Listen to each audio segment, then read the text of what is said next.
আমি লক্ষ্য কৰিছোঁ যে সংবাদ মাধ্যমত প্ৰকাশ হৈছে যে পশ্চিমবংগৰ পৰা আলু আৰু পিঁয়াজৰ ট্ৰাকসমূহ অসমত প্ৰৱেশ কৰিব দিয়া নাই বুলি তেনেকুৱা বাতৰি প্ৰকাশ হৈছে।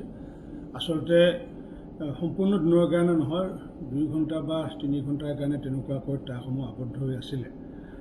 মই এইকাৰণে আজি আপোনালোকক সম্বোধন কৰিছোঁ যে যিহেতু এই কথাষাৰ বাতৰি কাকতত যিহেতু আহিছে, গতিকে বাতৰি কাকতত অহাৰ পিছত কোনো ব্যৱসায়, পাইকাৰী ব্যৱসায় হওক বা খুচুৰা ব্যৱসায়ীসকলে হওক, যে এই বাতৰিৰ অজুহাতত তেওঁলোকে যাতে আলু আৰু পিঁয়াজৰ মূল্যবৃদ্ধি যাতে নকৰে বা অত্যাৱশ্যকীয় সামগ্ৰীসমূহৰ যাতে মূল্যবৃদ্ধি নকৰে।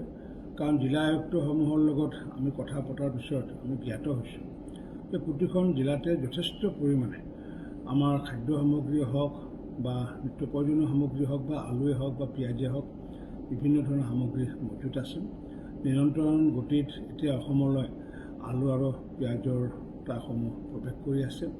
সেয়েহে মই ব্যৱসায়ীসকলক আহ্বান জনাইছোঁ, তেওঁলোকে এইটোৰ অজুহাতত যাতে এই সামগ্ৰীসমূহৰ যাতে মূল্য বৃদ্ধি নকৰে।